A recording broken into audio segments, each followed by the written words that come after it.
The coffee shop on Station Gamma 7 buzzed with the usual chatter of traders, miners, and mercenaries. But today something different filled the air. Fear. It clung to conversations like smoke, making even the loudest spacers speak in hushed tones. Marcus Chen sat in the corner booth, his weathered hands wrapped around a steaming mug. At 63, the former Earth military sniper looked like any other retired soldier trying to make ends meet on the frontier. Gray stubble covered his jaw, and deep lines creased his face from years of squinting through scopes. Nobody would guess that his name was whispered in terror across half the galaxy. Did you hear? A Zalani trader at the next table leaned closer to his companion, his blue-scaled face twitching nervously. The Empire hit Kepler Station last week. Wiped out the entire human settlement. Marcus's grip tightened on his mug. Kepler Station had been home to 3,000 colonists, mostly families who'd left Earth seeking a better life among the stars. He'd visited there once years ago, and remembered the children playing in the hydroponic gardens while their parents worked the asteroid mines. The trader continued, oblivious to Marcus's attention. My cousin was there on business. Said the Imperial fleet just showed up and started firing. No warning, no demands for surrender, just death from the sky. That's the third human colony this month, his companion replied, a insectoid Crixian whose mandibles clicked nervously. Word is the Empire's decided humans are too dangerous to let spread through the galaxy. They're calling it the Final Solution Protocol. Marcus set down his mug with deliberate care. The ceramic made barely a whisper against the metal table. But something in that gentle sound made nearby conversations falter. He'd heard enough. For 2 centuries, the Galactic Empire had ruled the known systems with an iron fist. The Vorthak, a proud warrior race standing 8 feet tall with chitinous armor covering their natural exoskeletons, had conquered world after world until their purple banners flew over 1,000 suns. They believed in strength through unity, order through fear, and the natural superiority of their species above all others. When humans first ventured beyond their solar system 50 years ago, they were just another minor species to be absorbed into the Empire. Small, weak, short-lived creatures that posed no threat to Vorthak dominance. The Empire offered the standard deal. Submit to Imperial rule, pay tribute, accept second-class citizenship, and be allowed to exist. Earth's government had little choice but to agree. Humanity's small fleet couldn't hope to stand against the Empire's vast armadas. So humans became another subject race, their colonies scattered across frontier worlds deemed too worthless for Vorthak settlement. But the Empire made a crucial mistake. They underestimated human adaptability. While other conquered species resigned themselves to servitude, humans did what they'd always done when faced with impossible odds. They improvised. They adapted. They found ways to thrive in places others couldn't survive. Human miners extracted precious metals from asteroids the Empire thought worthless. Human farmers grew crops on worlds with hostile climates. Human engineers built better ships, better weapons, better everything with whatever scraps they could find. And human soldiers, when pushed too far, became something the galaxy had never seen before. Marcus remembered the day everything changed. He'd been on leave, visiting his daughter's family on New Shanghai Colony when the news broke. A human freighter captain named Sarah Torres had refused to hand over her cargo to an Imperial patrol. When they tried to board her ship, she'd fought back. The Empire's response was swift and merciless. They glassed New Shanghai from orbit, turning a thriving world of 2 million humans into radioactive ash. Sarah Torres became the first human martyr, and her last transmission became a rallying cry heard across human space. We will not go quietly into the dark. That was when the underground formed. Not an army in any traditional sense, but a network of human cells spread across the galaxy. They had no uniforms, no ranks, no central command. Just ordinary people who decided they'd rather die fighting than live on their knees, and they had Marcus Chen. The Empire had rules about warfare. Honor in battle, strength against strength, warrior facing warrior in open combat. They'd conquered 1,000 worlds following these principles, their massive fleets and armored legions crushing all opposition through superior firepower and tactics. But humans didn't follow their rules. Marcus's first mission came 3 months after New Shanghai. Intelligence had located General Thrackmore, the Vorthak commander responsible for the massacre.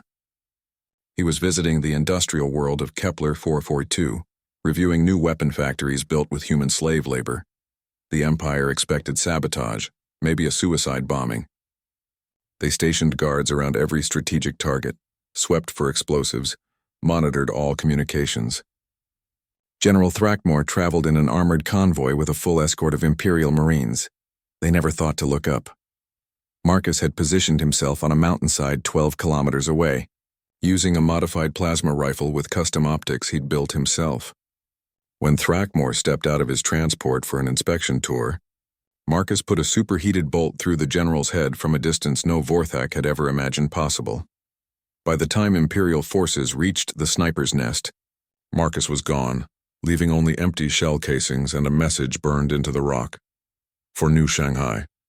Word spread quickly through both human and Imperial networks. The impossible had happened. A human had killed a Vorthak general from beyond visual range, then vanished like smoke. For humans, Marcus became a symbol of hope. For the Empire, he became their worst nightmare. The Emperor's response was typical Vorthak thinking. He issued a decree that for every Imperial officer killed by human insurgents, 10 human civilians would be executed. He believed fear would break human resistance as it had broken so many other species.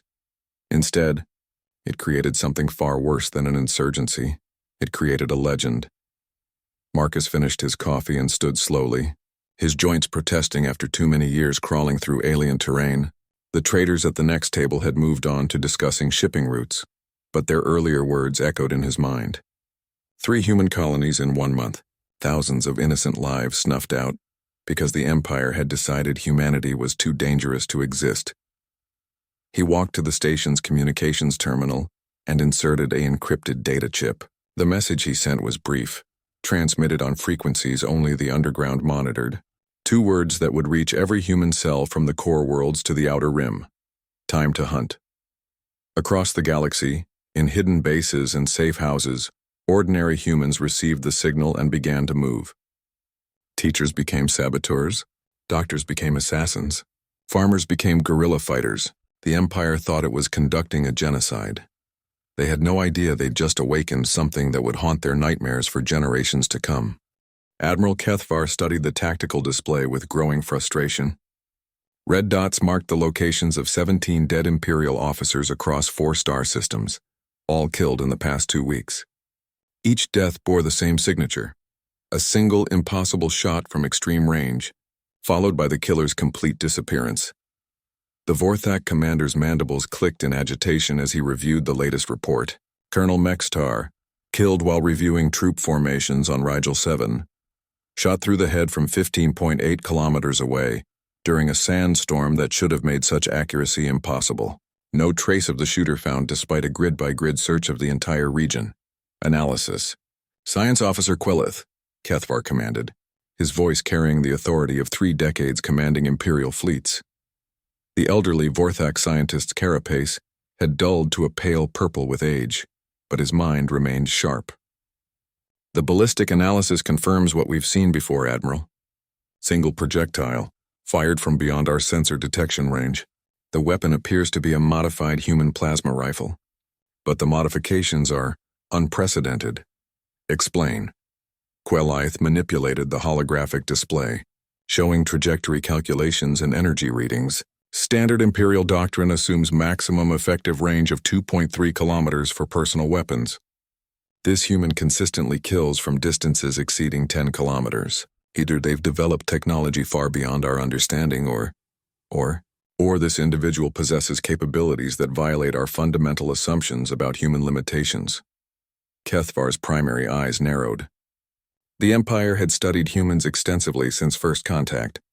Small mammals barely stronger than a Vorthak youngling, short-lived, fragile, prone to emotional thinking rather than logical analysis, useful as laborers and technicians but hardly a threat to Imperial supremacy. Yet somehow, one human had killed more Imperial officers in 2 weeks than the entire Andromedan rebellion had managed in 6 months. Double the security details, Kethvar ordered. All field officers are to remain inside hardened positions.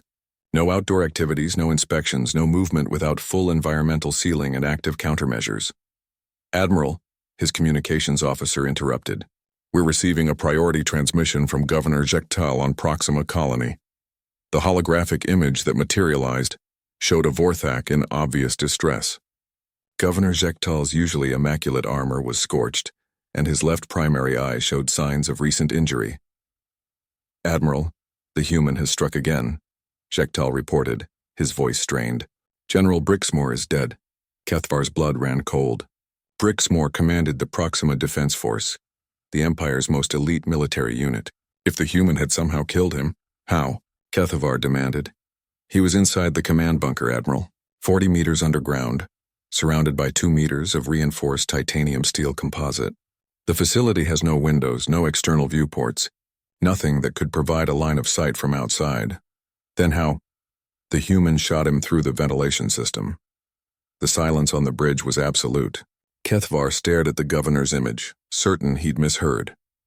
"Repeat that." "The killer fired a projectile down the main air intake shaft. The round traveled 847 meters through a maze of ducts, made 11 separate course corrections to navigate the bends, and struck General Brixmore in the center of his thorax while he stood at the tactical display. Our engineers are calling it impossible." Science Officer Quelleth leaned forward, his scientific mind struggling to process the information. "Governor, are you saying this human calculated the ballistic path through an enclosed ductwork system? The variables alone would number in the thousands. Wind resistance, gravity effects, the angles of each turn. I'm saying, Science Officer, that we found 17 separate impact points inside the ductwork, where the projectile ricocheted at precisely calculated angles to maintain the correct trajectory. Each ricochet was deliberate, planned, executed with mathematical precision that our own computers cannot replicate." Marcus Chen crouched in the ruins of an old mining station, 43 kilometers from the Proxima command bunker. His modified rifle lay across his knees, still warm from the shot that had claimed his 18th Imperial victim. The weapon was his masterpiece, built from salvaged components and human ingenuity. The basic frame came from a military plasma rifle, but everything else was custom work. Enhanced targeting systems cobbled together from mining sensors and communications equipment. A barrel designed using principles learned from human railgun research. Projectiles he manufactured himself, each one a work of art calibrated for specific missions. But the real innovation wasn't in the technology. It was in the mind behind it. Marcus had spent 40 years as Earth's premier military sniper before humanity ever reached the stars. He'd learned his craft in conflicts across Earth's continents, perfecting techniques that other species had never needed to develop. Vorthak warriors fought with honor, meeting their enemies face to face in glorious battle. They couldn't comprehend the human concept of asymmetric warfare. The Proxima shot had been his most complex yet. 3 days of observation, studying the bunker's design through telescope optics, calculating airflow patterns, ductwork dimensions, gravitational effects on projectile trajectory. He'd practiced similar shots for weeks using makeshift targets in the ruins of human colonies the Empire had destroyed. Each ricochet had been plotted with obsessive precision. The projectile itself was a marvel of engineering, a dense core of salvaged starship armor wrapped in smart matter that could adjust its aerodynamics during flight. Microscopic thrusters allowed course corrections at each impact point, while embedded sensors provided real-time feedback on trajectory and velocity. To the Empire, it seemed like magic. To Marcus, it was simply applied physics combined with decades of experience and a very personal motivation for success. His comm unit chimed softly. Another message from the underground network, this one from a cell operating near the core worlds. The Empire was consolidating its forces, pulling back from frontier positions to protect high-value targets. More importantly, they were accelerating the final solution protocol. New Beijing colony would be hit within 72 hours. Population: 1.3 million humans, mostly refugees from previously destroyed worlds. Marcus closed his eyes and allowed himself a moment of weariness. He was one man with one rifle, fighting an empire of 1 trillion souls. Every shot he fired saved lives by forcing the Empire to waste resources on protection. But it also escalated their response. For every Imperial officer he killed, they murdered more human civilians, but giving up wasn't an option. It had never been an option. He opened his eyes and began breaking down his rifle for transport. The next target was already chosen: Fleet Admiral Korthvan, the architect of the Final Solution Protocol. Intelligence placed him on the fortress world of Vorthak Prime, surrounded by the Empire's most sophisticated defenses. The Empire believed their homeworld was untouchable. No enemy had ever set foot on Vorthak Prime, and their orbital defense grid could stop any conventional attack. They were probably right, but Marcus wasn't planning a conventional attack. As he packed his equipment, Marcus allowed himself a thin smile. The Empire thought they were hunting a terrorist, a desperate human striking random targets.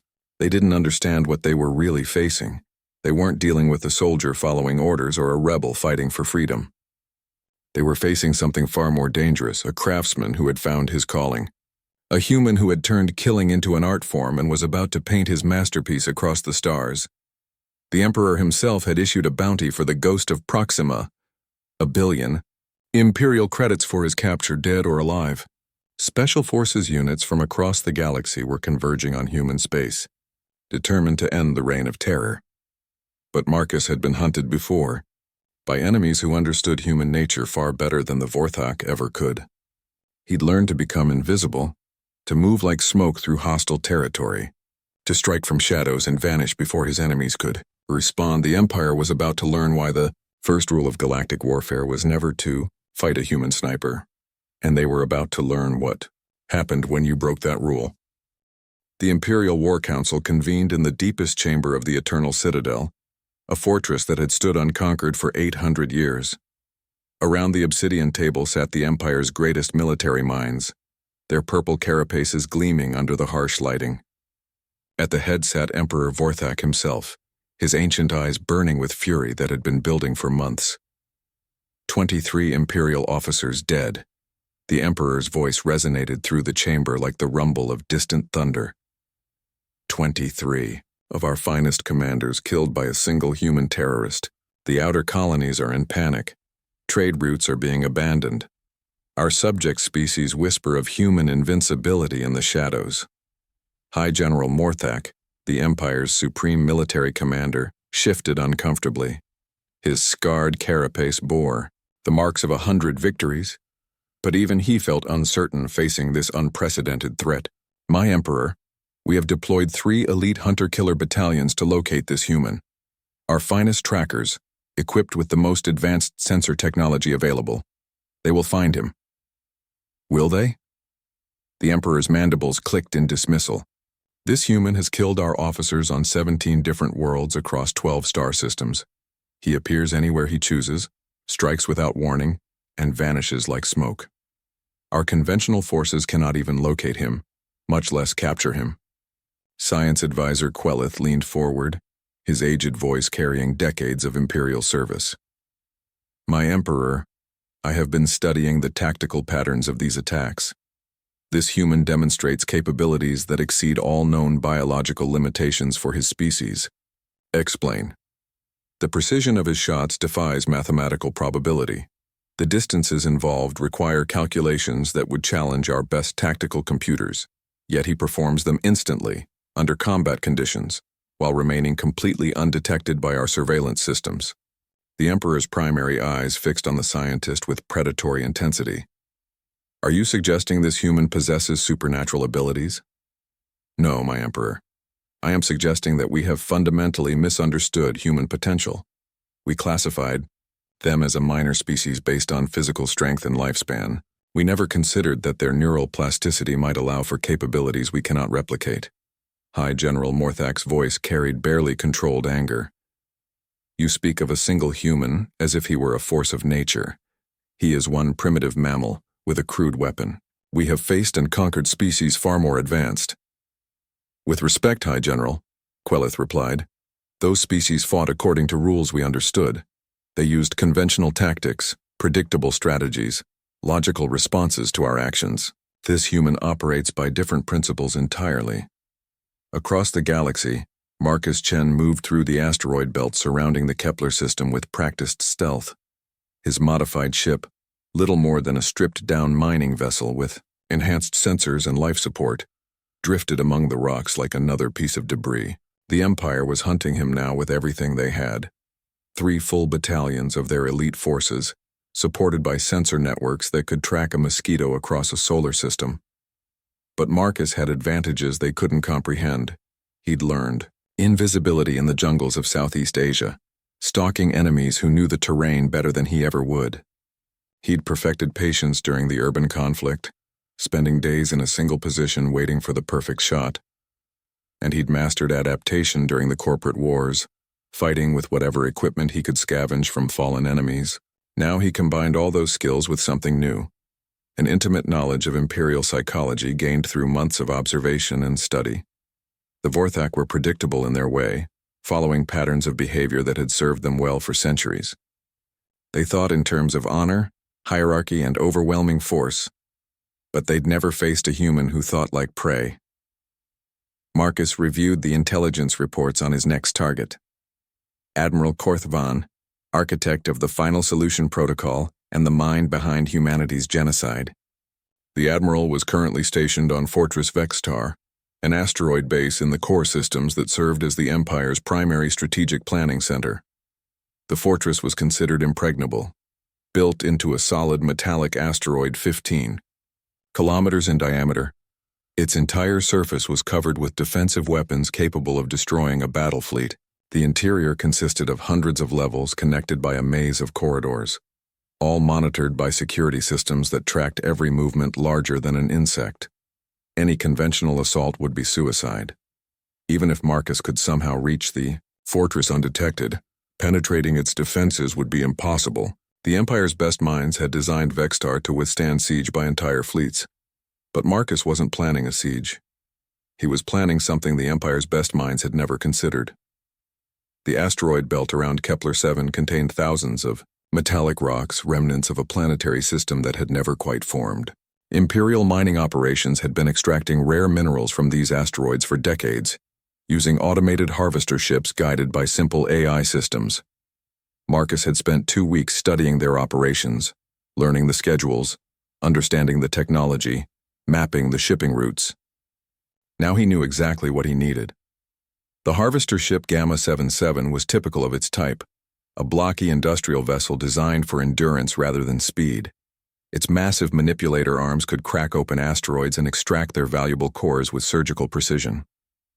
Its cargo hold could carry hundreds of tons of raw materials across interstellar distances, and its automated navigation system could be reprogrammed by someone who understood both human computer science and imperial technology.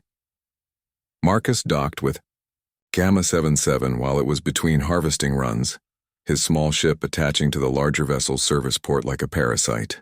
The harvester's minimal crew never noticed the additional mass or the subtle changes to their ship's programming. By the time they reached the processing station at Vexitar, Marcus had been hiding in the cargo hold for 6 days, surviving on minimal rations while making final preparations for what would either be his greatest triumph or his final mission. Back on Vorthak Prime, the Emperor received the daily briefing from his hunting teams with growing rage.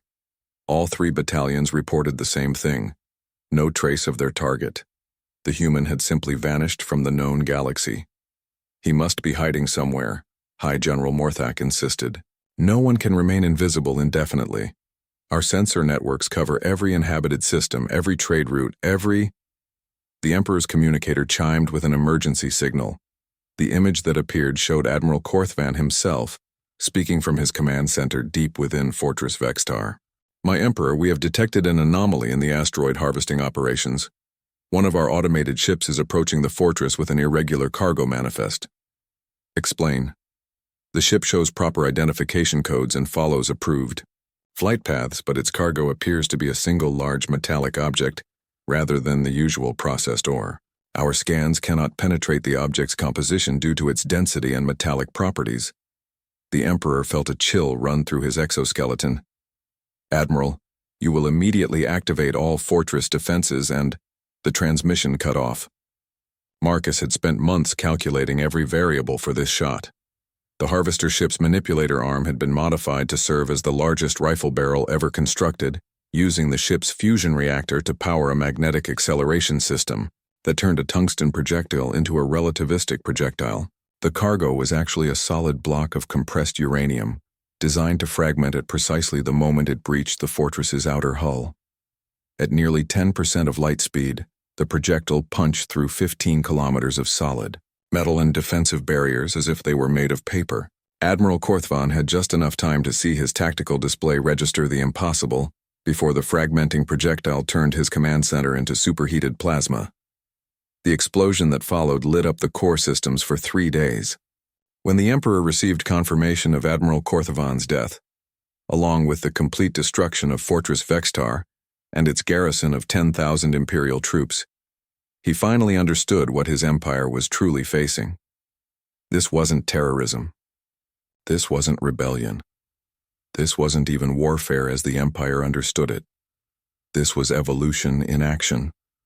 A human who had transcended every limitation his species was supposed to have, who fought with weapons that shouldn't exist, and tactics that violated every rule of military science. For the first time in his 8th-century reign, Emperor Vorthak felt something his species had almost forgotten how to experience.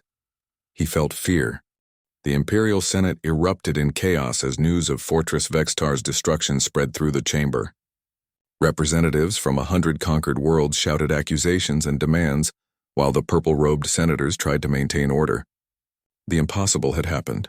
A human had destroyed the Empire's most secure military installation using a converted mining ship. Emperor Vorthak sat on his obsidian throne, watching the panic spread through his government like a virus. 8 centuries of rule had taught him to read the political currents, and what he saw terrified him more than any enemy fleet ever could. Fear was contagious, and it was already spreading beyond the military into the civilian population. Senator Kriegstall from the Mining Guild rose to address the chamber. "My Emperor, our asteroid operations have been suspended indefinitely. The workers refuse to enter the belt zones, claiming the human ghost could be hiding among any collection of rocks. Production has dropped 60% in the past week. Trade routes through human-settled regions are being abandoned," added Senator Vexmore from the Merchants Coalition. "Our shipping companies are demanding military escorts for any cargo moving within 50 light-years of known human colonies. Insurance rates have tripled." High General Morthak's voice boomed across the chamber. "My Emperor, I propose immediate implementation of Protocol 7. Total extermination of the human species beginning with their homeworld." The chamber fell silent. Protocol 7 had never been used, not even against the Empire's most dangerous enemies. It called for the complete sterilization of entire star systems, turning habitable worlds into lifeless rocks. "You speak of genocide on a scale unprecedented in galactic history," Science Advisor Queleth objected. "The destruction of Earth alone would eliminate 4 billion humans. The outer colonies would add another 7 billion to the death toll. 11 billion humans is a small price to pay for the security of our empire." Morthak replied coldly. "We cannot allow this infection to spread. Other species are already beginning to question imperial authority. The Andromedan colonies have increased their rebel activities tenfold since this human began his campaign." Emperor Vorthak considered the proposal in silence. Protocol 7 would end the immediate threat, but it would also announce to the galaxy that the Empire had been forced to commit genocide to stop a single individual. The political implications could destabilize imperial rule across hundreds of systems. "High General, what is the current status of our hunter battalions?" The 3rd Battalion has established a perimeter around the Proxima system, using gravitational sensors to monitor every object larger than a pebble. The 5th Battalion is conducting systematic searches of asteroid fields in the Kepler region. The 9th Battalion has been deployed to protect our remaining strategic installations. "And their success rate in locating the target?" Morthak's mandibles clicked in frustration. "0 confirmed sightings, my Emperor. The human appears to move freely through space without using conventional propulsion systems. Our analysts believe he may be using some form of stealth technology beyond our current understanding." Marcus Chen drifted in the void between stars, his modified suit's life support systems running on minimal power to avoid detection. Around him, the emptiness of interstellar space stretched in all directions, broken only by the distant glow of far-off suns. He had been floating here for 18 hours, waiting for the Imperial patrol to pass. Their search pattern was methodical but predictable, following standard doctrine that assumed all spacecraft moved along established trade routes. They never imagined that a human might simply drift through the vacuum using nothing but inertia and patience. The suit was another example of human adaptability applied to an impossible situation. Built from salvaged life support systems and powered by a radioisotope thermal generator, it could keep him alive for weeks in the void. The outer surface was covered with metamaterials that absorbed electromagnetic radiation across the entire spectrum, making him effectively invisible to Imperial sensors. But the real innovation was in the propulsion system. Instead of conventional thrusters that would show up on thermal scanners, Marcus used a modified reactionless drive based on principles discovered by human researchers studying quantum fluctuations. The device violated several laws of physics as the Empire understood them, but it allowed him to move through space without leaving any detectable signature. As the Imperial patrol moved beyond sensor range, Marcus activated his navigation system and plotted a course for his next target. The intelligence reports from the underground painted a clear picture. The Empire was preparing for something massive. Troop movements throughout the core system suggested a major operation was being planned. He needed information, which meant capturing an Imperial officer alive for interrogation. The target he'd selected was perfect for his purposes. Commander Dexvar, Chief Intelligence Officer for the Third Fleet. Dexvar was scheduled to conduct a routine inspection of the research station at Wolf 359, a facility studying advanced weapons technology for the Imperial military. The station orbited a red dwarf star at the edge of Imperial space, isolated enough that Marcus could operate without interference, but important enough that Dexvar would have access to high-level intelligence. More importantly, the station's location near an asteroid field provided perfect cover for his approach. Marcus had spent days studying the facility's defensive systems and patrol schedules. The station relied primarily on automated defenses and a small garrison of regular troops. They weren't expecting trouble this far from human space, and their security protocols were designed to stop conventional attacks rather than infiltration by a single individual. 2 days later, Commander Dexvar arrived at Wolf 359 aboard his personal transport, escorted by a squadron of Imperial fighters. The inspection was routine, reviewing research progress, evaluating security measures, updating intelligence assessments. Nothing that required special precautions beyond the standard escort.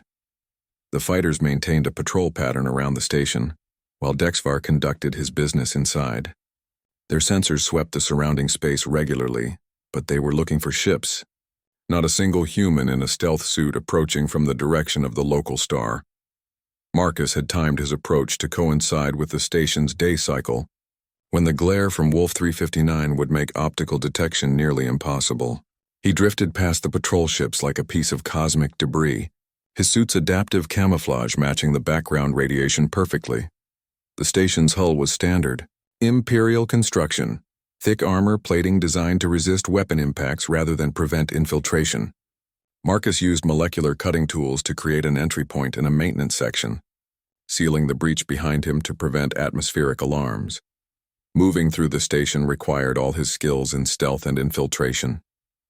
Imperial security systems were designed to track movement through choke points and monitor all communications, but they assumed intruders would be using conventional equipment and tactics.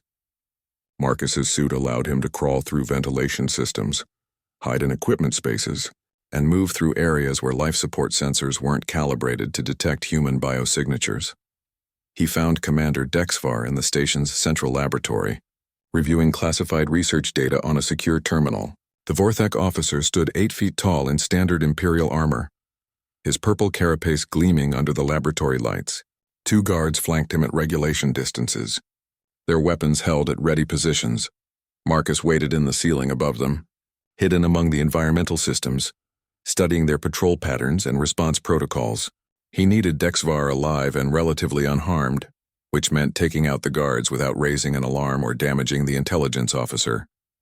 The solution came from his modified equipment loadout. Instead of conventional weapons, Marcus carried devices designed for non-lethal takedowns. Neural disruptors that could overload Vorthak nervous systems, electromagnetic pulse generators that would disable their armor, and sedatives specifically calibrated for Imperial physiology. He struck during a shift change, when the guards were momentarily distracted by their relief personnel entering the laboratory.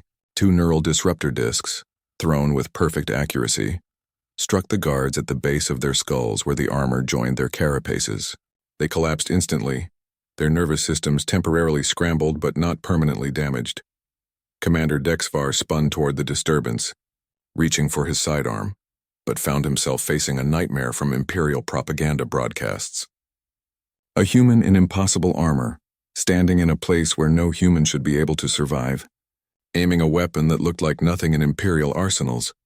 Commander Dexvar, Marcus spoke in perfectly accented Vorthak, another skill acquired through months of study. You're coming with me. The intelligence officer's training took over and he activated the emergency beacon built into his armor. But nothing happened. Marcus had already disabled the station's communications array during his infiltration, cutting them off from outside contact. Your guards are unconscious but alive, Marcus continued, moving closer while keeping his weapon trained on the officer. Your choice is simple. Come with me voluntarily or I'll sedate you and carry you out. Either way, you're leaving. Commander Dexvar awakened in absolute darkness, his consciousness returning slowly as the neural disruptor's effects wore off. His first instinct was to activate his armor's emergency lighting, but nothing responded. The human had stripped him of all equipment except his basic environmental suit. As his eyes adjusted, dim light from an unknown source revealed his surroundings. He lay on a simple metal cot in what appeared to be a small chamber, carved from solid rock.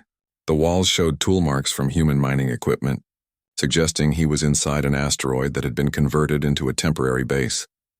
Commander, a voice spoke from the shadows, and the human materialized as if stepping out of the darkness itself. Without his armor, Marcus Chen looked remarkably ordinary, an aging man with gray hair and weathered features that spoke of a lifetime spent in dangerous places. The infamous Ghost of Proxima, Dexvar said, sitting up slowly. His intelligence training had prepared him for capture and interrogation, but not by a single human operating beyond the reach of any support structure. I must admit, you're smaller than our analysts predicted. Marcus pulled up a simple chair and sat down, placing a portable data pad on the small table between them. Size isn't everything, Commander. I assume you know why you're here. Terrorist interrogation. Attempts to extract classified information through torture or psychological manipulation. Standard insurgent tactics. Wrong on all counts, Marcus replied calmly. I'm not going to torture you, and I'm not interested in your military secrets. I brought you here because you're going to help me stop a war. Dexvar's mandibles clicked in what might have been laughter. A war? Human, you are one primitive mammal with a modified plasma rifle. The Empire commands fleets that span the galaxy. There is no war. There will be. Marcus activated the datapad, showing intelligence reports gathered by the underground network. Protocol 7. Total extermination of the human species beginning with Earth and spreading to every colony world. Your people are planning genocide on a scale never seen in galactic history. The intelligence officer studied the documents with professional interest.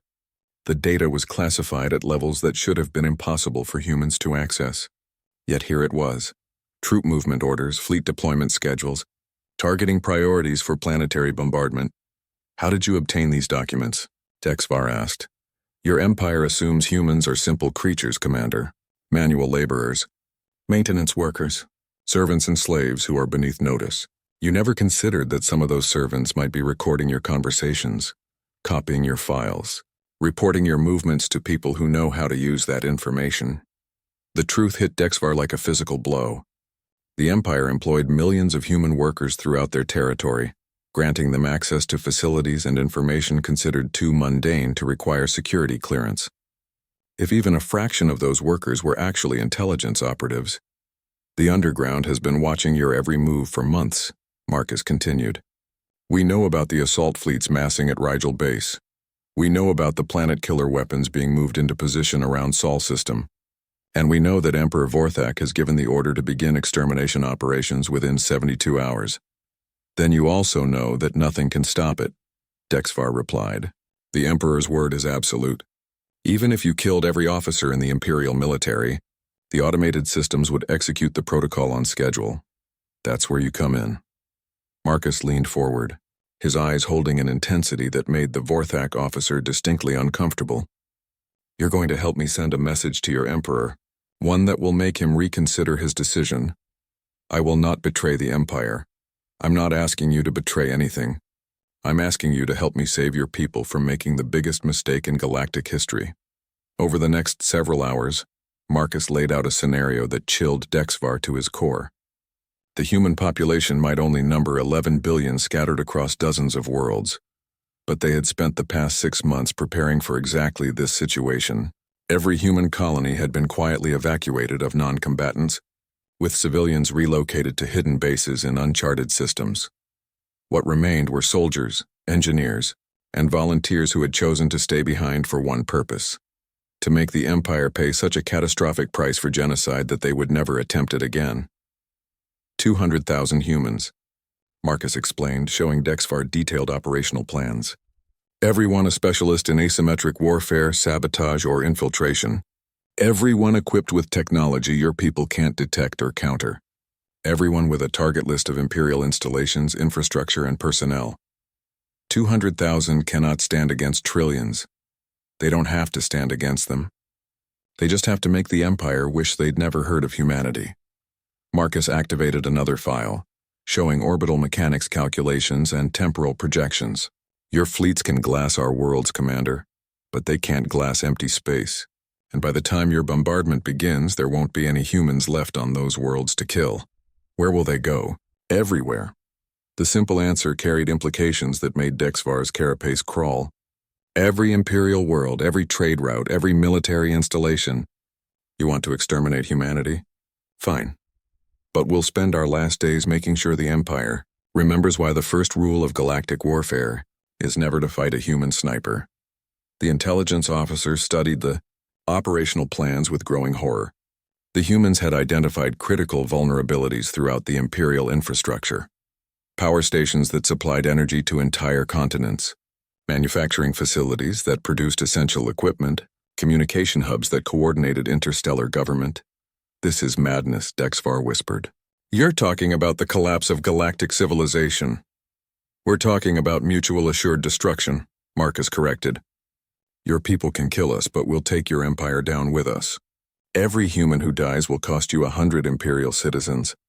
Every colony you glass will result in the destruction of an Imperial world. By the time it's over, both our species will be extinct. The Emperor will never negotiate with terrorists. He'll negotiate with reality. Marcus stood and began pacing the small chamber, his movements precise and controlled despite the gravity of what he was proposing. I'm offering your empire a choice. Call off Protocol 7 and accept humanity as an independent species, or face the complete collapse of everything you've built over the past 2,000 years. Dexvar realized he was seeing something unprecedented in Imperial history. A subjugated species that had not only refused to accept defeat, but had found a way to threaten the Empire's very existence. The humans weren't planning to win a war.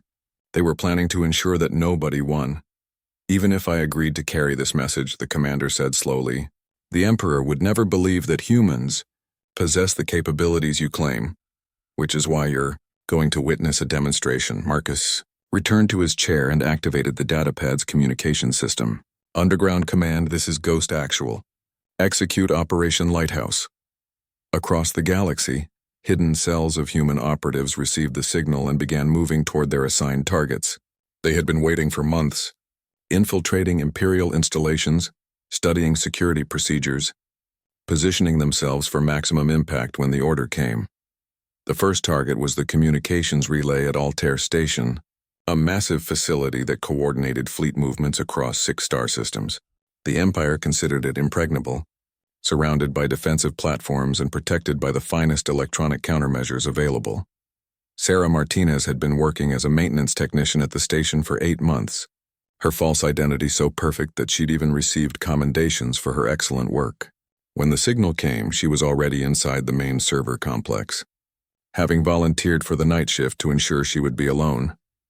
The device she activated was no larger than her thumb, a masterpiece of human miniaturization technology that would have been impossible to detect with Imperial sensors. It didn't explode or destroy anything permanently. Instead, it sent a cascade of electromagnetic pulses through the station's communication networks, overloading every transmitter and data processor simultaneously. Within minutes, Altair Station went dark, cutting communications to an entire sector of Imperial space. Similar strikes occurred across the Empire with clockwork precision. Humans who had spent months or years establishing their cover identities suddenly revealed themselves as highly trained saboteurs, crippling Imperial infrastructure before vanishing back into the population. The demonstration lasted exactly 1 hour, during which 37 Imperial installations suffered coordinated attacks that left them temporarily disabled, but not permanently damaged. No lives were lost, no irreplaceable equipment destroyed. It was a warning shot fired with surgical precision. When it was over, Marcus turned to his prisoner with grim satisfaction. "That was just 2% of our operational capacity, Commander. 2% of our people.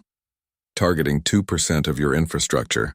Imagine what would happen if we committed everything we have to a campaign of total destruction." Dexvar stared at the reports coming in on his captor's datapad, watching as his empires.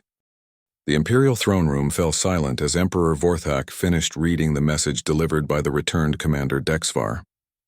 Around him, his advisors waited with barely controlled tension, their purple carapaces gleaming under the harsh lighting of the ancient chamber. The message was simple, written in perfect Imperial script on human-manufactured paper.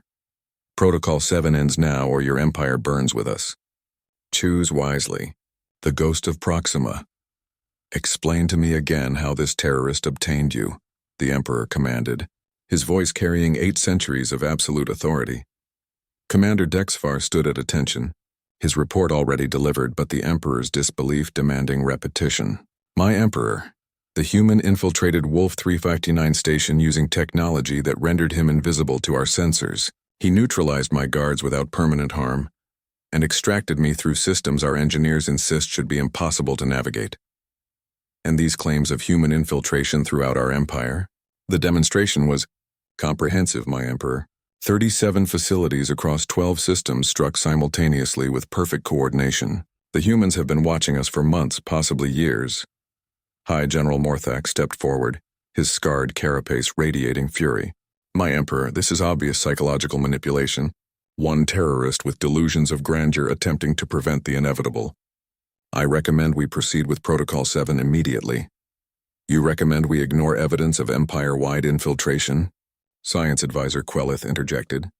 "General, the coordination of these attacks required intelligence gathering on a scale we never imagined possible. If humans have penetrated our security to this extent, then we eliminate them before they can act further," Morthak interrupted. "The fleets are in position. The planet-killer weapons are charged and ready. We can exterminate the entire human species within 48 hours. Emperor Vorthak studied the strategic displays surrounding his throne, showing the massive Imperial fleets assembled for humanity's destruction. 600 warships, including the Empire's most powerful dreadnoughts, waited for his signal to begin the greatest act of genocide in galactic history. Admiral Kethvar, status report on our strategic installations. The fleet commander's image materialized via quantum entanglement communicator. My Emperor, we have restored communications to all affected facilities. Damage assessment indicates the attacks were designed for maximum disruption with minimal permanent harm. No casualties, no irreplaceable equipment destroyed. Your analysis? The humans demonstrated they could have inflicted catastrophic damage if they chose to. Instead, they sent a message. This suggests political objectives rather than simple terrorism. Weakness, General Morthak declared. They lack the resolve for true warfare. Or, Quelith countered, they possess restraint that our species has never demonstrated. They could have killed thousands of our people, crippled our infrastructure permanently, yet chose instead to issue a warning. The Emperor contemplated this perspective in silence. Throughout his reign, conquered species had responded to imperial dominance in predictable ways. They either submitted completely or fought hopeless rebellions that ended in their total destruction. None had ever demonstrated the capability to threaten the Empire's fundamental stability, while choosing not to exercise that capability. Commander Dexvar, in your professional assessment as an intelligence officer, do the humans possess the abilities they claim? The question carried enormous weight. Dexvar's answer would influence whether 11 billion humans lived or died, whether the Empire continued its expansion, or faced its greatest crisis in recorded history. My Emperor, Dexvar began carefully, I have studied the human called the Ghost of Proxima for months. I have analyzed his tactics, his weapons, his psychological profile. What I witnessed during my capture and detention convinced me that we have fundamentally misunderstood what humans are capable of achieving.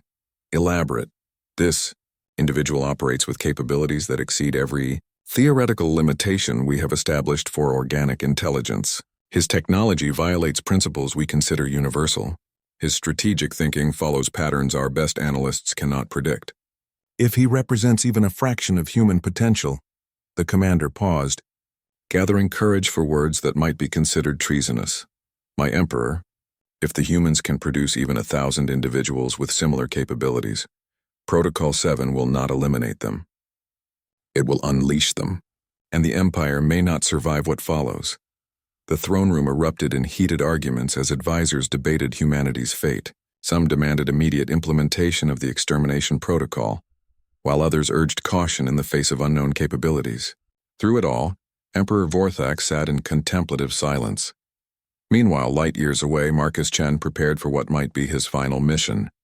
Commander Dexavar had been returned to Imperial space with the message, and now humanity waited for the Empire's response. Intelligence indicated massive fleet movements toward human space, suggesting Protocol 7 remained on schedule. Marcus had done everything possible to prevent genocide through negotiation. Now he prepared to ensure that if humanity died, the Empire would pay a price that echoed through history. His target was unprecedented in its audacity. Emperor Vorthak himself. The Imperial Palace on Vorthak Prime was the most heavily defended location in the known galaxy. Orbital defense platforms could destroy entire fleets. Atmospheric shields could repel planetary bombardment, and ground-based security systems monitored every square meter of the surrounding continent. Getting within 1,000 kilometers of the Emperor should have been impossible. But Marcus had spent weeks studying something the Empire's defenders had never considered: their own predictability. The Vorthak followed patterns, rituals, traditions that had served them for millennia. The Emperor's daily routine was classified information, but it followed ancient customs that could be researched through historical records. Religious ceremonies, government protocols, military traditions, all provided clues to where the Emperor would be and when. More importantly, the Empire's defensive systems were designed to stop fleets, not individuals. They watched for ships, monitored energy signatures, tracked mass movements across their territory. They weren't calibrated to detect a single human in a stealth suit approaching through the outer system's asteroid field. Marcus had been traveling for 6 weeks, using gravitational slingshots and minimal propulsion to approach Vorthak Prime undetected. His modified suit could sustain him for months if necessary, and his equipment included technological marvels that represented humanity's finest engineering achievements.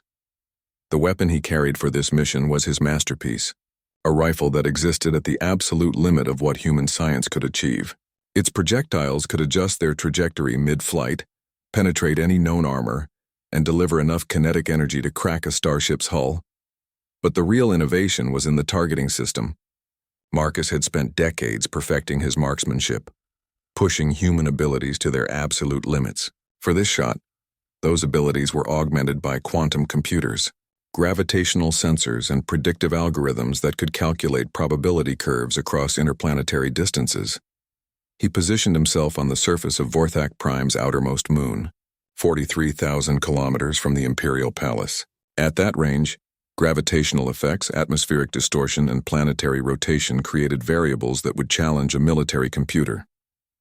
For an organic shooter, it should have been impossible, but Marcus had done the impossible so many times it was becoming routine.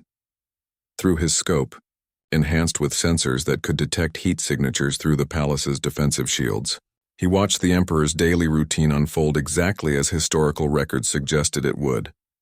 At precisely 1347 local time, Emperor Vorthak would appear on the ceremonial balcony to address the Imperial Senate, just as his predecessors had done for 8 centuries. The shot would have to travel through 43,000 kilometers of vacuum, penetrate atmospheric shields designed to stop orbital bombardment, and strike a target visible for exactly 12 seconds. Any human attempting such a feat should fail by margins measured in kilometers. Marcus made final calculations, adjusting for solar wind, gravitational lensing, and the target's predicted movement patterns. He had one chance, one bullet, one moment to change the course of galactic history. At 13:46 and 58 seconds, he squeezed the trigger. The projectile left the rifle at a significant fraction of light speed, its quantum-guided systems making microscopic course corrections as it crossed the void between worlds. It passed through the palace's defensive shields as if they didn't exist, their sensors registering nothing more dangerous than cosmic dust. Emperor Vorthak stepped onto the ceremonial balcony exactly on schedule, preparing to address the Senate about humanity's impending destruction. He never saw the projectile that struck the ornate pillar 12 inches from his head, embedding itself in solid stone with enough force to crack the foundation. Attached to the projectile was a message, written in perfect imperial script. "I missed on purpose. Next time I won't. Call off Protocol 7 or your reign ends in 12 hours. The Ghost of Proxima." For the first time in 8 centuries of rule, Emperor Vorthak stood alone on his private balcony, staring at the crater in the ceremonial pillar where a human projectile had struck mere inches from his head 6 hours earlier. His security forces had sealed the palace, activated every defensive system in their arsenal, and deployed shield generators that could stop antimatter weapons. Yet somehow he knew with absolute certainty that if the Ghost of Proxima wanted him dead, no amount of protection would save him. The ultimatum was clear: 12 hours to call off Protocol 7, or face assassination by an enemy who had just demonstrated the ability to reach him anywhere in the galaxy. The projectile's impact had been calculated with surgical precision, close enough to deliver the message unmistakably, but far enough away to prove the miss was intentional. High General Morthak entered the Emperor's private chambers with barely contained fury radiating from his scarred carapace. "My Emperor, we have tracked the trajectory of the projectile. It originated from Vorthak Prime's outer moon, a distance of 43,000 kilometers. Our analysts are calling the shot mathematically impossible." "Yet it happened," the Emperor replied, not turning from his contemplation of the damaged pillar. "A lucky shot, my Emperor. Random chance. We have positioned our finest snipers at that same location with our most advanced weapons. None can even see the palace clearly, much less achieve target accuracy. General, this human has killed 24 of our finest officers from impossible distances using weapons that shouldn't exist. When will you accept that we are facing an opponent who operates beyond our understanding of physical laws?" Science advisor Quelith approached with a datapad containing analysis of the projectile and its delivery system. "My Emperor, the weapon technology demonstrated exceeds our current capabilities by several generations. The projectile itself contains materials we cannot identify, and guidance systems based on principles our physicists are still attempting to comprehend." "Your recommendation, Science advisor?" "Negotiation, my Emperor. This human has demonstrated restraint alongside capability. He could have killed you today, chosen instead to deliver a message. This suggests political objectives rather than simple bloodlust." Emperor Vorthak finally turned from the balcony, his ancient eyes reflecting centuries of absolute power, now confronted with an enemy that power could not touch. "Hi, General, what is the status of our extermination fleets?" "Fully deployed and awaiting your signal, my Emperor. 600 warships in position around human-settled systems. Planet killer weapons charged and ready. We can begin bombardment within the hour. And if we proceed, total human extinction within 48 hours, my Emperor. Every colony world sterilized, every human ship destroyed, every trace of their species eliminated from the galaxy." The Emperor moved to his strategic display, showing the massive Imperial fleets positioned for humanity's destruction. With a single command, he could end the threat posed by the Ghost of Proxima and ensure that no human would ever again challenge Imperial authority, but victory would come at an unprecedented cost. "Commander, Dexavar's intelligence reports painted a terrifying picture of human infiltration throughout the Empire. Underground operatives positioned at critical installations, armed with technology that could cripple Imperial infrastructure. If Protocol 7 proceeded, humanity's death would trigger a cascade of sabotage that could collapse interstellar civilization. More disturbing were the psychological assessments of human behavior under extreme stress. Other conquered species had accepted extinction with resignation or fought hopeless last stands driven by desperation. Humans appeared capable of something else entirely. Calculated vengeance that prioritized maximum damage to their enemies over any hope of survival. A chime indicated an incoming priority transmission. The holographic image that materialized showed Admiral Keithvar, commanding the fleet positioned around Earth's solar system. My Emperor, we are receiving a transmission from the human homeworld. Source appears to be their planetary government. Display it. The image shifted to show an elderly human woman in simple civilian clothing, standing in what appeared to be an empty government building. Behind her, through tall windows, the lights of a city could be seen flickering and going dark as evacuation procedures continued. Emperor Vorthak, the woman began, her voice carrying remarkable dignity for someone facing species extinction. I am President Elena Vasquez of the United Earth Government. I speak for all of humanity in our final hours. The Emperor studied this representative of the species he was about to exterminate. She showed no fear, no desperation, only a calm resolve that reminded him uncomfortably of his own people's warrior traditions. We know your fleets surround our worlds, she continued. We know you have the power to destroy us completely. What you may not understand is that we have chosen not to be destroyed quietly. The transmission included data files that made the Emperor's blood run cold. Detailed operational plans for coordinated strikes against 10,000 Imperial targets. Locations of hidden weapons caches that could supply human insurgents for decades. Most chilling of all, a complete database of Imperial citizens throughout the galaxy. Government officials, military officers, civilian administrators, all marked for assassination. Your Protocol 7 will kill 11 billion humans, President Vasquez concluded. In response, we will spend our last days ensuring that 100 billion Imperial citizens join us in death. Your empire will survive, Emperor Vorthak, but it will be a broken, traumatized shadow of its former glory. Is that truly the legacy you wish to leave? The transmission ended, leaving the throne room in absolute silence. High General Morthak was the first to speak. Terrorist propaganda, my Emperor. Empty threats designed to instill fear. Empty threats? Quelith's voice carried scientific precision and growing horror. General, they have provided us with tactical analysis of our own defensive systems that exceeds the capability of our own intelligence services. This level of infiltration suggests they can execute every operation they've described. Emperor Vorthak sat heavily on his throne, the weight of 8 centuries pressing down on him with crushing force. He had ruled the galaxy through strength, expanding the empire from a single world to 1,000 systems. But strength alone could not solve the problem humanity presented. The humans had achieved something unprecedented. In galactic history, they had made themselves too dangerous to destroy. High General Morthak. Yes, my Emperor. Send a message to all fleet commanders. Protocol 7 is hereby cancelled.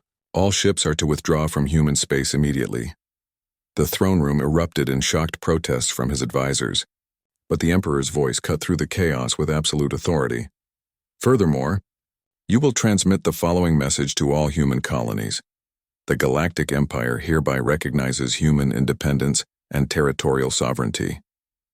Imperial forces will withdraw from all human-settled systems within 30 standard days. Any Imperial citizen who interferes with this withdrawal will be court-martialed for treason against the Empire. High General Morthak's carapace went pale with shock. My Emperor, you cannot seriously intend to negotiate with terrorists. I intend to ensure the survival of our empire, the Emperor replied coldly. This human, this ghost of Proxima, has taught us something our species forgot during our centuries of expansion. There are fates worse than military defeat. Sometimes the price of victory is too high to pay. The Emperor stood and moved to his balcony one final time, gazing out at the city that had been the center of galactic power for 2,000 years.